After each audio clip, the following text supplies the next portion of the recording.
कराची समेत सिंध में क़याम अमन का मिशन, कच्चे के डाकों के खिलाफ सख्त कार्रवाई का हुक्म।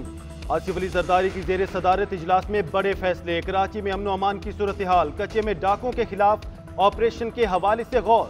सदर जरदारी की कराची सेफ सिटी प्रोजेक्ट जंगी बुनियादों पर मुकम्मल करने की हिदायत। बोले कराची में स्ट्रीट क्राइम की कोई वजह नहीं, गाड़ियों और मोबाइल चोरी होने के बाद कहाँ जाते हैं पुलिस को मालूम होना चाहिए। सिंध हुकूमत को विफाक से जो भी असलहा और दीगर सहूलियात चाहिए वो मुहैया करवाएंगे। जमीनों पर कब्जों पर मेरी जीरो टॉलरेंस है, किसी सूरत जमीनों पर कब्जे नहीं करने दूंगा। वज़ीर आला ने कराची में अमन की सूरत हाल माजी की निस्बत बेहतर करार दे दी। सदर आसिफ अली जरदारी को ब्रीफिंग में कहा, 2014 में कराची आलमी क्राइम इंडेक्स में 6ठे नंबर पर था, आज 82वें नंबर पर है। पुलिस को इजाफी गाड़ियां और मोटरसाइकिलें दी। शाहीन फोर्स को फाल और आदि मुजरिमों की ई टैगिंग की गई। IG सिंध गुलाम नबी मेमन ने ब्रीफिंग में बताया, 4 माह के दौरान 103 अफराद को डाकुओं के चुंगल से आज़ाद कराया। ऑपरेशन में 63 डाकू हलाक हुए, 418 अफराद को गिरफ्तार किया गया। कराची में स्ट्रीट क्राइम के 48 केसेस में 49 अफराद जान की बाजी हार गए। 27 केसेस का सुराग लगा और 13 मुलजिम इनकाउंटर में मारे गए।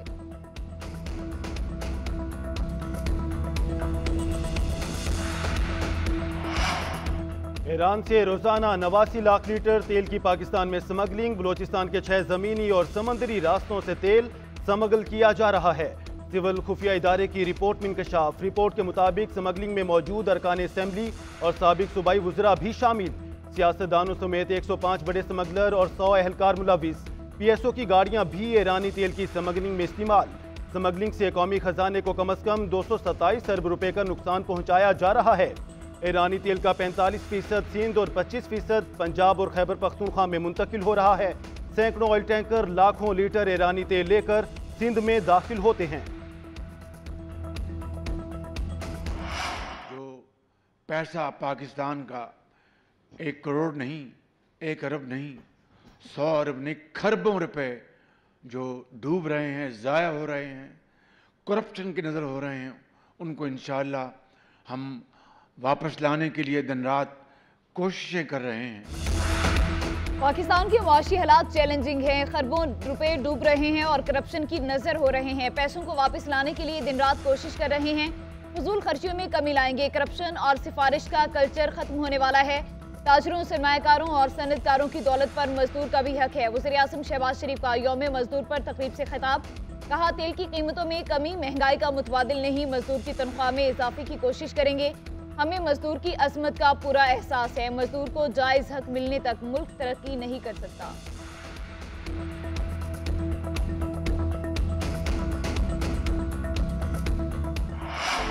घर से निकलकर काम करने पर टिकटॉक बनती है। मुझ पर तनकीद होती है कि कैमरे लगे होते हैं, टिकटॉक बनती है। मेरा ऑपोजिशन को मशवरा है कि आप भी काम करें ताकि आपकी भी टिकटॉक वीडियो बने, आपके सामने भी कैमरे लगें। वज़ीर आला पंजाब मरियम नवाज का लाहौर में फील्ड अस्पतालों की इफ्तिताही तकरीब से खिताब। कहा, पहले कंटेनर्स किस तरह इस्तेमाल होते थे कहने की ज़रूरत नहीं, पहले जलाओ घेराओ बिल फाड़ दो के लिए कंटेनर्स का इस्तेमाल किया जाता था, हमने कंटेनर्स का मस्बत इस्तेमाल किया। मरियम नवाज ने बहावलपुर में भी फील्ड अस्पताल प्रोजेक्ट का इफ्तिताह किया, दस्तयाब सहूलियात का जायजा लिया।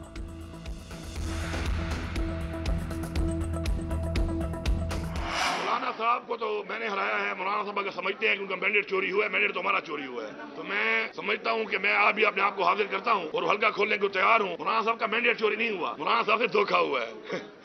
धोखा देने वाले कौन है? वही है जिनके साथ डील करके सारी मौलाना ने खाते किए हैं। मौलाना फजलुर रहमान का मैंडेट चोरी नहीं हुआ, उनके साथ धोखा हुआ। धोखा देने वाले वो लोग हैं जिनके साथ मौलाना मिलते थे। पूरी कौम जानती है मैंडेट चोरी हुआ। चोरी होने और धोखे में फर्क है। कुछ लोगों के साथ डील की गई, उनको फॉर्म 47 के जरिए जितवाया गया और अगर आपको नहीं जितवाया गया तो उनसे पूछ लें। मौलाना हमें सपोर्ट करते हैं तो शुक्रिया अदा करेंगे। वज़ीर आला खैबर पख्तूनख्वा अली अमीन गंडापुर की मीडिया से गुफ्तगू।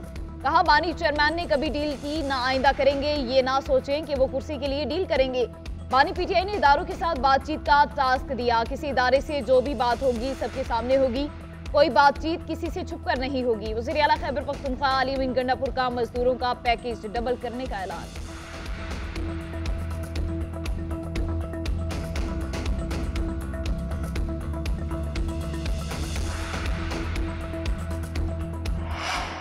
तो खुद इंसानी हुकूक का कातिल है। ऐसी जिंदगी पर लानत कि जिंदा होकर इंसान मरा होना। और और ये असेंबली ये इसराइल को तस्लीम करने की बात करेगी, ईंट से ईंट बजा रही है कौम से। वज़ीर आज़म शहबाज शरीफ की हुकूमत की क्या शिकायत करें? शहबाज शरीफ की हुकूमत कब है? अब जिनके पास असल हुकूमत है उनकी बात करनी पड़ेगी। पता नहीं कैप्टन सफ्दर ने हमें डांटा है या ससुराल को। मौलाना फजल रहमान का फ़लस्तीन कॉन्फ्रेंस से खिताब, बोले लोगों के दिमाग में इसराइल से मुताल्लिक गलत सवालात डाले जाते हैं। कहा जाता है इसराइल हकीकत है, तस्लीम करने में क्या कबाहत है।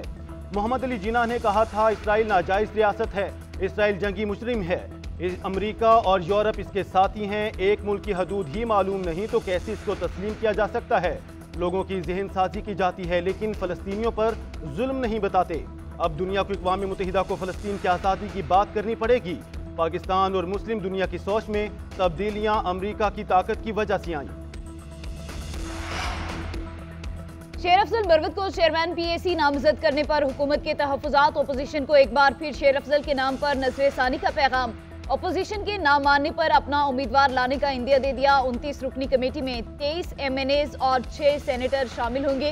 हुक्मरान इत्तेहाद को अक्सरियत हासिल है। शेर अफजल मरवत का 4 अरकान की हिमायत हासिल। चेयरमैन बनने के लिए कम से कम 15 वोट लेना जरूरी होगा। पार्लिमानी ज़राए के मुताबिक अपोजिशन ने ताहाल शेर अफजल मरवत का नाम तहरीरी तौर पर स्पीकर को नहीं भिजवाया।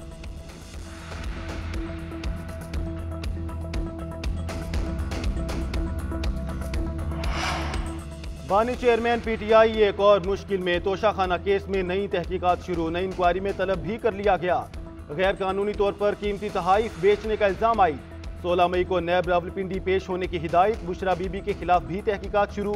नैब ज़राए के मुताबिक तोशाखाना केस 2 हिस्सों में बनाया गया। तहाइफ वसूल करने का केस अलग है और गैर कानूनी तौर पर फरोख्त करने का अलग केस बनाया गया। उधर बानी PTI और बुशरा बीबी के खिलाफ तोशाखाना की नई तहकीकात हाई कोर्ट में चैलेंज। बुशरा बीबी ने नैब इंक्वायरी में तलबी के खिलाफ दरख्वास्त दायर की। चीफ जस्टिस आमिर फारूक और जस्टिस तारिक महमूद जहांगीरी आज समाअत करेंगे।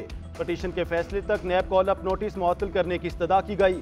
चेयरमैन नैब, डेप्टी डायरेक्टर नैब और सुपरिटेंडेंट अडियाला जेल को फरीक बनाया गया।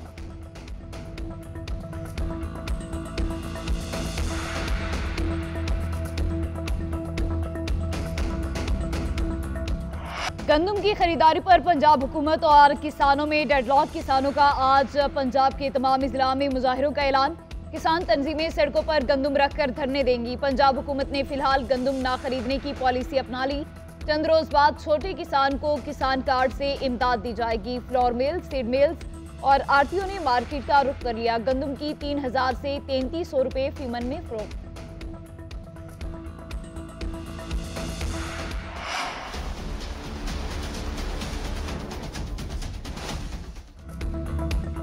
निगरान दौर में गंदम इंपोर्ट करने की तहकीकात जारी। निजी शोबे के जरिए गंदम की खरीदारी के हवाले से होशरुबा इंकशाफात।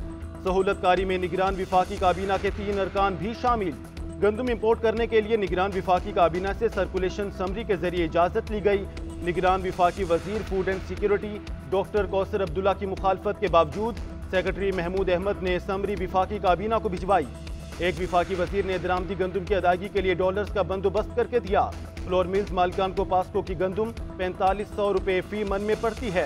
फ्लोर मिल्स एसोसिएशन का कहना है हमें गंदम 3500 से 3900 में देने का वादा करके 4700 रुपए मन दी गई। मजदूरों की खून पसीनों की मेहनत की वजह से उनका कारोबार चलता है। सिंध में पाकिस्तान पीपल्स पार्टी का हुकूमत रही है और हम इस बात का भी फख्र करते हैं कि सूबा सिंध में लेबर को एम्पावर करने के लिए, मजदूरों को अपना मेहनत का सिला दिलवाने के लिए जितने कानून साजी किया है, कोई सूबा हमारा मुकाबला नहीं कर सकता। अशराफिया का कारोबार मजदूर के खून पसीने से चलता है। मजदूरों को उनकी मेहनत का सिला मिलना चाहिए। सिंध और बलोचिस्तान की हुकूमतें तनख्वाहों में इजाफा करेंगी। वफाकी हुकूमत से भी उम्मीद है कि तनख्वाह में इजाफा करेगी। PIA की निजकारी की बजाय पब्लिक प्राइवेट पार्टनरशिप से चलाया जाए। Chairman peoples party Bilawal Bhutto का कराची में तकरीब से खिताब।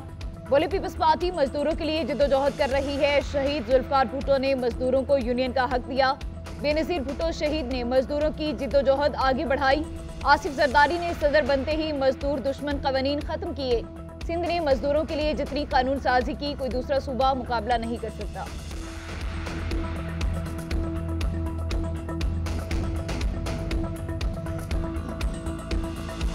हैं तल्ख बहुत बंदाए मजदूर के औकात। पाकिस्तान समेत दुनिया भर में मेहनत कशों का दिन मनाया गया। मुल्क भर में रैलियां, छुट्टी के बावजूद मेहनत कश तबका मजदूरी करता रहा। गुर्बत, बेरोजगारी, महंगाई और कम उजरत आज के दौर के मजदूरों के बड़े मसाइल। लाखों मेहनत कशों को सेहत की सहूलियात भी मुयस्सर नहीं। सदर ममलिकत, वज़ीर आज़म, वज़ीर आला और सियासी कायदीन का मजदूरों के हकूक़ के तहफ़्फ़ुज़ का यादा।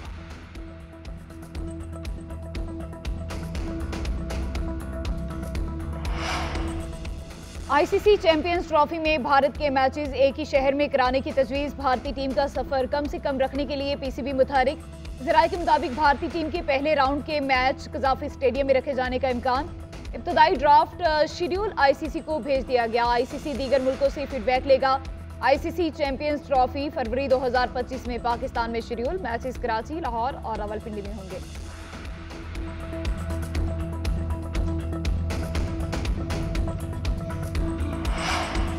दौरा आयरलैंड और इंग्लैंड के लिए कौमी क्रिकेट टीम का ऐलान आज होगा। सिलेक्शन कमेटी दोनों दौरों के लिए हतमी स्क्वाड का ऐलान करेगी।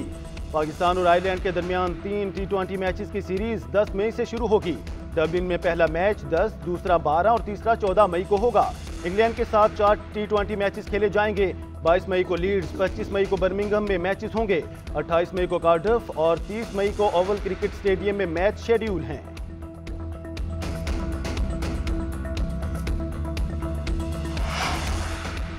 मुत्तहिदा अरब अमारात में एक बार फिर तूफानी बारिशों की पेशगोई। येलो अलर्ट जारी।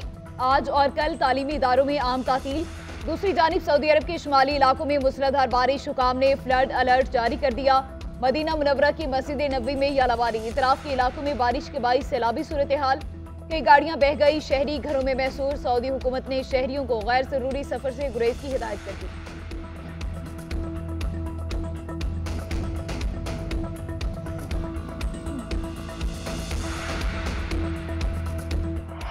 और जानवरों और इंसानों के दरमियान जंग शुरू। Action adventure film kingdom of the planet of the apps का फाइनल ट्रेलर आ गया। फिल्म 8 मई को नुमाइश के लिए पेश की जाएगी।